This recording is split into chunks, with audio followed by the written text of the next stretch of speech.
সুপ্রভাত। আবার চলে এলাম সকলের সামনে আমাদের রান্নাঘরে।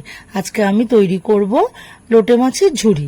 এটি তৈরি করতে লাগবে লোটে মাছ, পেঁয়াজ, আদা, রসুন, কাঁচা লঙ্কা সব কুচিয়ে, ধনেপাতা কুচোনো, সর্ষের তেল, নুন, হলুদ, লাল লঙ্কার গুঁড়ো, কাশ্মীরি লঙ্কার গুঁড়ো আর ফোড়ন দেওয়ার জন্য গোটা জিরে। এবার আমি কড়াইটা বসিয়ে দেবো গ্যাসে। এবার কড়াইটা গরম হলে তেলটাকেও ঢেলে দেবো। এবার তেলটা গরম হতে হতে আমি যে একটু আগে নুন দিয়ে সেদ্ধ করে আমি মাছটাকে রেখে দিয়েছিলাম, সেই লোটে মাছটাকে এবার আমি কাঁটাগুলোকে সব ছাড়িয়ে নেবো। কাঁটার থেকে সব মাংসগুলোকে এবার নিয়ে, মানে মাংস বলতে মাছটাকে সব আলাদা করে নেব। নিয়ে এবার কড়াইটা তেলটাও গরম হয়ে যাবে। এর মধ্যে গোটা জিরে ফোড়ন দেব। দিয়ে এবার পেঁয়াজ কুচি, আদা, রসুন, কাঁচা লঙ্কা সমস্ত কুচোনোগুলো, টমেটো সব দিয়ে দেবো।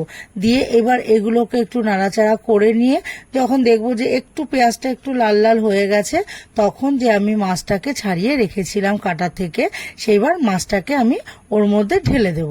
এবার মাছটাকে ঢেলে দিয়ে এবার একটু নাড়াচাড়া করে নেব মাছটা আর পেঁয়াজটাকে। দিয়ে নিয়ে নাড়াচাড়া করার পর এইবার দেব হচ্ছে একটু নুন, আর দেব হলুদ, আর নুন হলুদ দিয়ে এবার একটু লাল লঙ্কার গুঁড়ো দেবো। যেহেতু কাঁচা লঙ্কা দিয়েছি, লঙ্কার গুঁড়োটা একটু অল্প দেবো। এবার লাল লঙ্কার গুঁড়োটা দেওয়ার পর এবার কাশ্মীরি লঙ্কার গুঁড়ো দেবো, ওটা একটু কালারের জন্য, দেখতেও ভালো লাগবে।